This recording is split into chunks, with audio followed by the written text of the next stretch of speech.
saber, Rodrigo, sobre essas últimas pesquisas. A gente avaliou em janeiro já sobre esse aumento na desaprovação. O governo Lula tem aí feito esse movimento e dá para a gente ter várias leituras interessantes a partir disso. A primeira dessas leituras é a queda na aprovação, claramente, e a vantagem frente aos demais candidatos. O que a gente pode inferir disso, né? Então, ele tem sido, sim, mais mal avaliado, mas, mesmo assim, dentro daquele cenário, continua sendo o preferido, digamos assim, pelos eleitores, né, Prando? Raquel, boa noite. Sempre um prazer estar aqui contigo. Então, vamos lá. Nós temos as pesquisas duas dimensões, tá? E a pesquisa, ela depende muito daquilo que, obviamente, é perguntado. Então, de fato, já havia uma pesquisa anterior indicando que, numericamente, a desaprovação ao governo Lula havia superado a aprovação. Por que numericamente? Porque, de fato, ultrapassou a aprovação.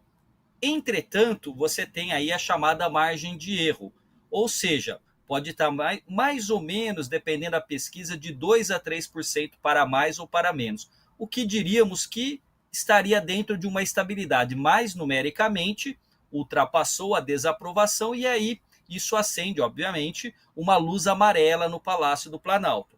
E aí o que acontece? Há uma mobilização em duas frentes. A primeira é a do presidente, que entende a necessidade de mudança na comunicação, substituindo, então, aquele que fazia o papel de comunicar-se com a sociedade pelo Sidônio, que é um marqueteiro. E aí o presidente volta a dar entrevista, vocês acompanham, vocês têm os jornalistas em Brasília, não é? Então ele volta a dar entrevistas, às vezes de maneira atabalhoada, falando coisas que até o próprio marqueteiro ali, né, responsável pela comunicação, mexe no rosto, né, porque tem uma câmera que mostra as reações ali do marqueteiro, então ele pensa na comunicação. Por um outro lado, Raquel, existe, para além da comunicação, algo muito importante. Você é apresentadora, você é jornalista e você comunica, você se comunica com o seu público, mas você tem um conteúdo, você tem notícias e matérias para trabalhar. A grande pergunta para uma parcela da população é o que o governo tem de conteúdo para comunicar. E muitas vezes algo que tem trazido à tona uma preocupação no governo, mas também no brasileiro, é justamente a inflação no preço dos alimentos. E aí o governo entende que 2025, portanto já, né, na segunda metade do mandato, ele precisa entregar. Então, a desaprovação tem uma explicação por conta de alguns fatores. Esses são alguns dos que eu tratei aqui. Por um outro lado, Raquel, a pesquisa de intenção de voto é uma pesquisa estimulada, ou seja, a população reconhece que o governo não está indo bem, mas se pegar o Lula, que é conhecido, Raquel, eu vou fazer 47 anos. Quando eu tinha 11 anos, em 1989, o Lula era o candidato à presidência da República e foi derrotado no segundo turno para o Collor.